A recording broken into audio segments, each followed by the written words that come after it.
So we are going to chuck it on the Subaru right there.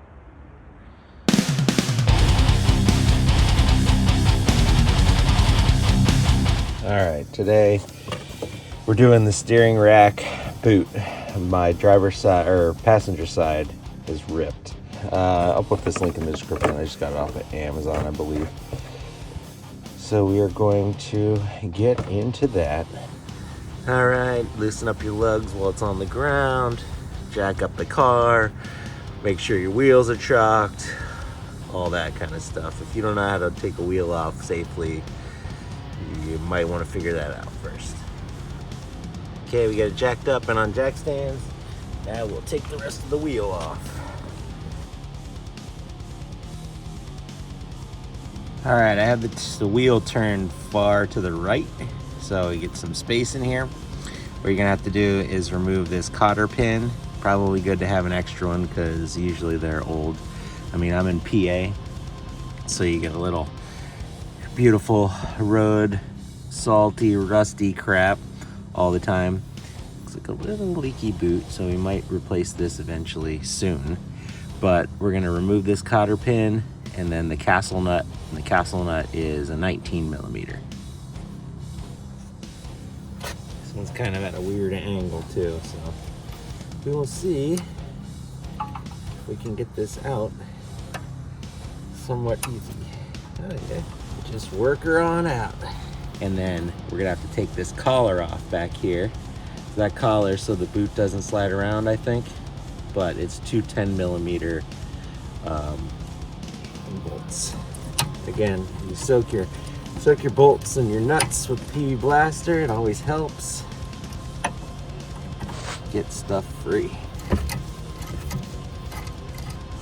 So what we need to do here is get this off of here, and then this is bigger than a 19. I don't know what it is. I don't have a wrench that's bigger than 19 right now, but 19 fits on the shaft there. So we just need to loosen this nut. Process. Take this out of here. Loosen this nut. Take this off of here, but count how many rotations you do so you don't mess up your alignment. So that is the plan. Hitting this with a hammer too could mess up the threads and stuff, so just keep that in mind. So if you want a puller, you can get the puller. So I don't really know how you get it in there for this guy. I just gave it a couple nice little whacks on top and she came free. I have this kind of puller and then an adjustable puller. I guess we could have tweaked this one out. So we got this guy loose, but you want to leave it on here until you can get this nut free, because that'll help. I mean, I guess it doesn't really matter either way, because you're going to be holding it with the wrench. So it braced on my forearm and just pulled down and it got loose. So now you see how this is loose. So that's good. I'm going to just loosen this here and then count how many times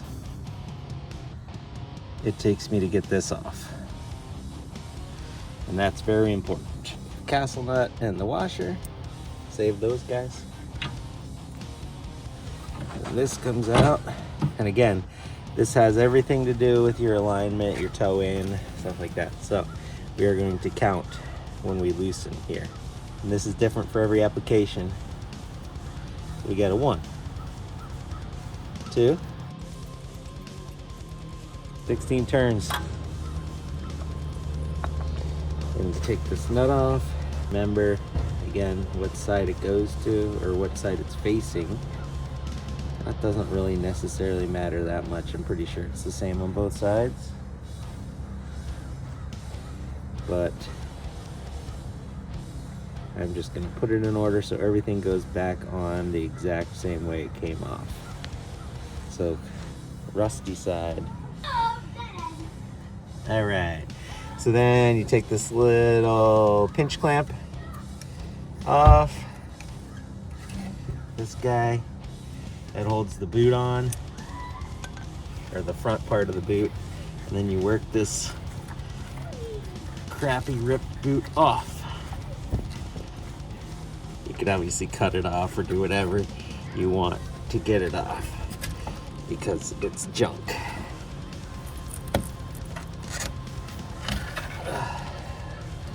So that's one part of it, half of the ripped boot. Clean this up in here. It's always good to clean up before you get in there. So on the other side we have the zip tie. So we're gonna snip that guy and get the rest of the boot off.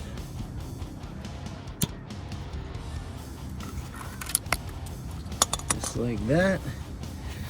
And then get this crapper off here. And then clean it all up.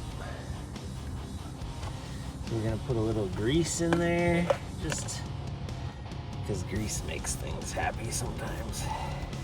Some Valvoline. But again, take this stuff with a grain of salt. I'm not a professional mechanic.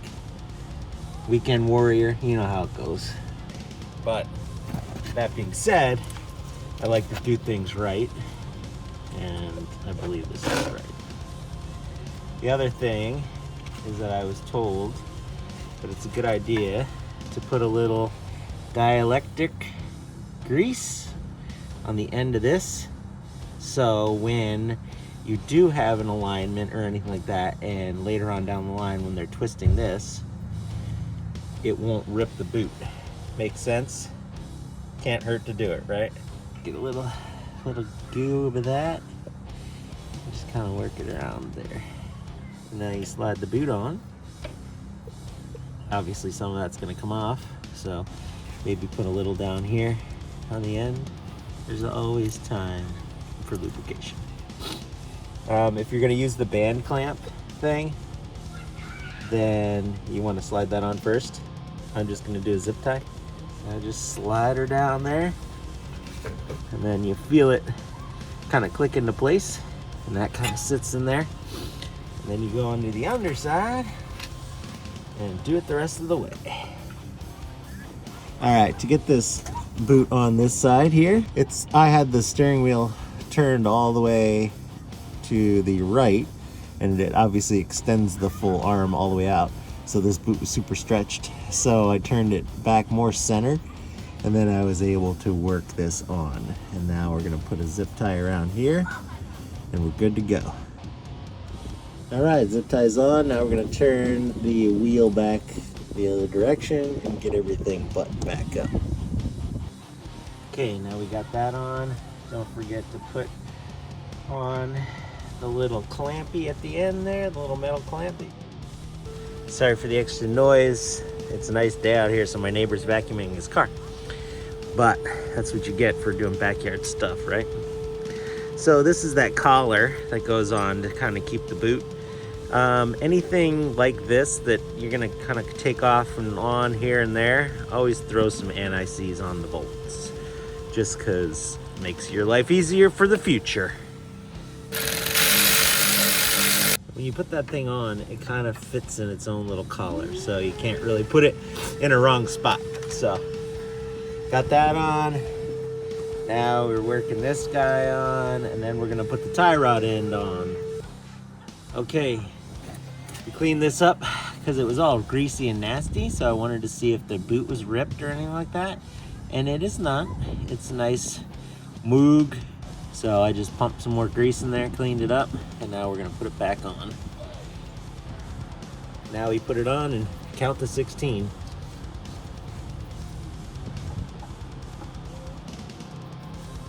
One. So you put your washer on, and then the castle nut, because it looks like a castle, and we tighten her down.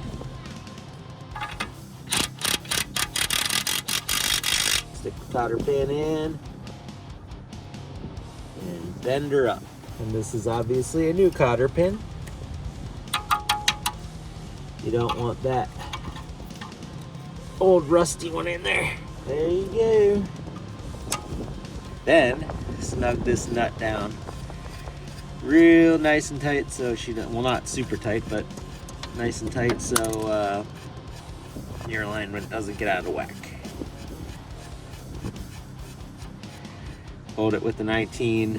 Again, sorry, don't know what size this is. I'm just using an adjustable. And snug it up. And there we go. She is done. New boot. Cleaned up tie rod. Everything should be good. New cotter pin. And we'll just throw the wheel back on.